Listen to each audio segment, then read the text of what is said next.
ஆன்மா நண்பர்களான உங்கள் அனைவருக்கும் மற்றும் குருமார்களான பிதாவாக பத்ரிஜி அவர்களுக்கும் பிஎம்சி பிஎஸ்எஸ்எம் அனைத்து பிரமன் மாஸ்டர்ஸ்களுக்கு எல்லாருக்குமே என்னுடைய வணக்கத்தை தெரிவித்துக் கொள்கிறேன். மை டியர் மாஸ்டர்ஸ், தினமும் தியானம் என்பது மிக முக்கியமானது அப்படின்ற விஷயத்தை பற்றியே தெரிஞ்சுக்கிறோம் மாஸ்டர்ஸ். எதுக்காக அப்படின்னா, தியானம் என்பது அவ்வளோ முக்கியமானது. தியானம் என்பது அவ்வளோ எக்ஸ்பேண்டட் வேஸ்ட் சப்ஜெக்ட்.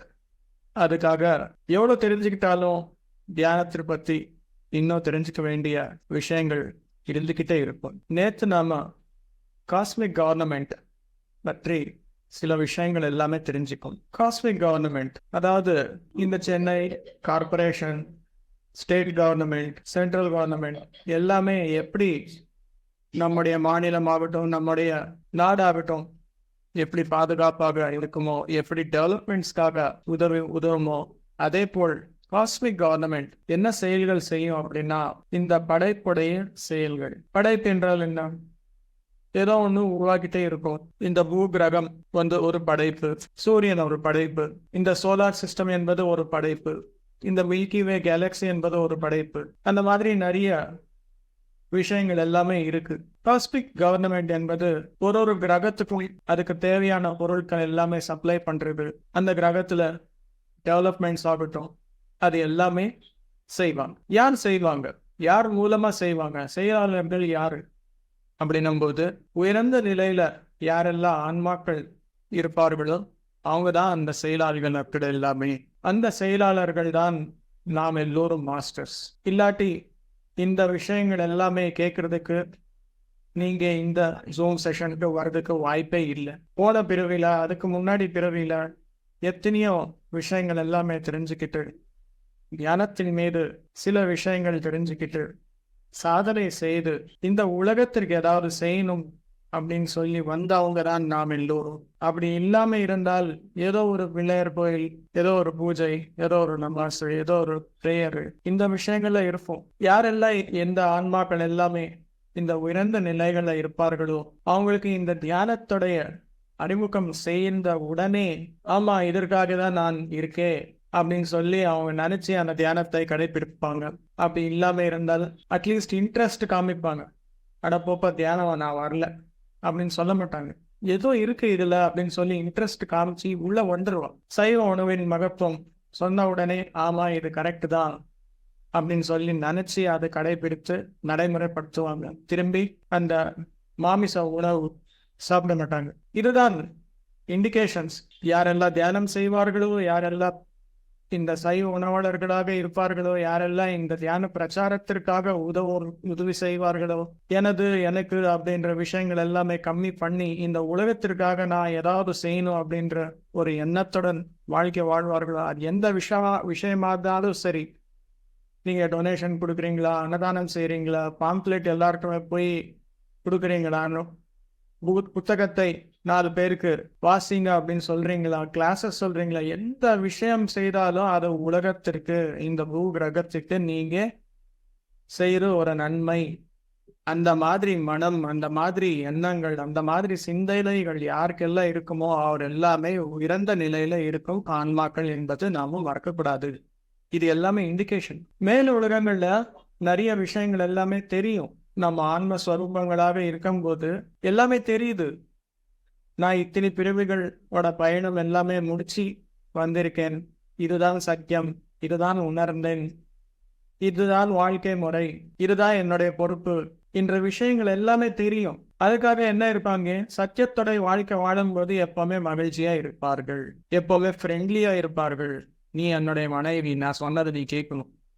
நீ என்னுடைய கணவர், நான் திட்டது எல்லாமே நீ வாங்கிக்கணும். நீ என்னுடைய குழந்தை, எதிர்பதில் சொல்லக்கூடாது. இந்த மாதிரி எல்லாமே இருக்காது. அங்கே ரிலேஷன் என்பதே இருக்காது. ஓன்லி பியூர் ஃப்ரெண்ட்ஷிப் மட்டுமே இருக்கும். அந்த மாதிரி ஏன் இருக்கிறார் அப்படின்னா, அங்கே இருக்கிற அந்த எனர்ஜிஸ் ஆகட்டும், அங்கே இருக்கிற வைப்ரேஷன்ஸ் ஆகட்டும், அந்த மாதிரி இருக்கும் மேல உலகங்கள்.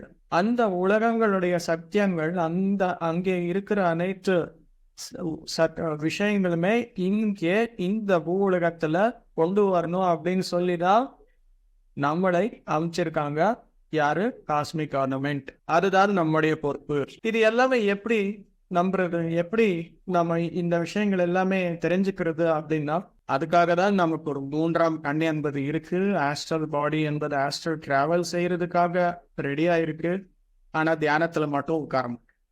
தியானம் செய்தால் ஞானம் பெற்றால் முக்தி. இங்க வந்துட்டோம், எல்லாமே செய்யணும். மேல உலகங்கள இருக்கிற அந்த விழிப்புணர்வு எல்லாமே போயிடுச்சு. இந்த பிறவிக்கு சம்பந்தப்பட்ட விழிப்புணர்வு மட்டுமே நமக்கு இருக்கு. புது புது விஷயங்கள் எல்லாமே உருவாக்கணும் அப்படின்னா புது புது ஞானம் என்பது தினந்தோறும் பெறணும். அது எப்படி பெறுவது? ஒரு விஷயம் இந்த மாதிரி இருக்கு அப்படின்னு தெரிஞ்சா தானே அதை பத்தி ஆராய்ச்சி ஆரம்பிக்கிறோம். ஆராய்ச்சியில என்ன தெரிஞ்சுக்கிறோமோ அதை நடைமுறைப்படுத்துறோம். நடைமுறைப்படுத்தால் அது ஞானம், அனுபவம் எல்லாமே வருது. நம்முடைய ஆன்மா நிலை என்பது ஜாஸ்தி ஆகும். நாம எப்போ அந்த விஷயங்கள் எல்லாமே இங்க செயல்படுத்துறோமோ இந்த ஊடகங்களுடைய லெவல் ஆஃப் கான்சியஸ்னஸ் இம்ப்ரூவ்மெண்ட் அப்படிங்கிறது வருது. அதுக்காக என்ன செய்யணும்? ஒரு ஆன்மாவின் மொழி எப்படி இருக்கும்? எல்லாமே ஃபீலிங்ஸ் தான். அந்த ஃபீலிங்ஸ் வார்த்தைகளை எப்படி சொல்றது? கவிதை மூலமா சொல்லுவாங்க.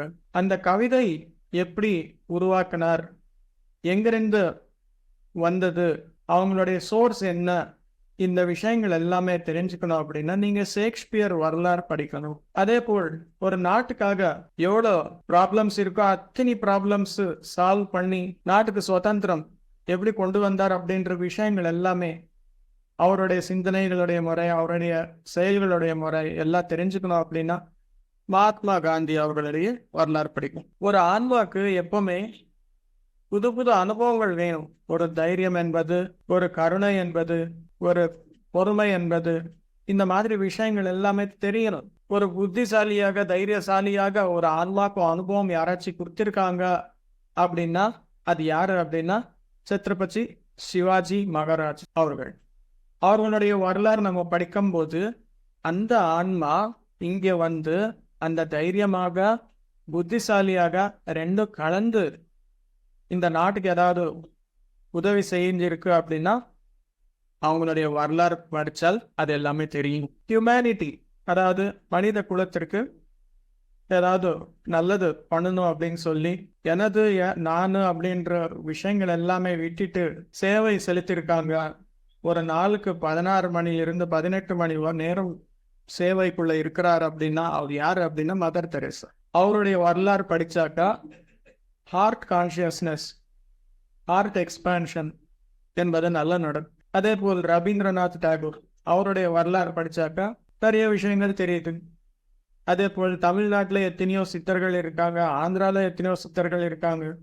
இந்த மாதிரி உலகம் முழுவதும் நிறைய சித்தர்கள் எல்லாமே இருக்காங்க. இவங்களுடைய வரலாறுகள் எல்லாமே படிச்சாக்கா அவங்களுடைய பார்வை, அவங்களுடைய ஞானம், அவங்களுடைய செயல்களின் முறை எல்லாமே தெரிஞ்சுக்கலாம். எல்லாமே தெரிஞ்சுக்கிட்டு நாம தியானம் பண்ணி மேல உலகங்களில் இருக்கிற அனைத்து விஷயங்களுமே இந்த பூலகத்திற்கு கொண்டு வரணும். அதுதான் காஸ்மிக் கவர்னமெண்டோடைய ஒர்க். அதுக்காக நம்முடைய குழந்தைகளுக்கு என்ன சொல்லி கொடுக்கணும்?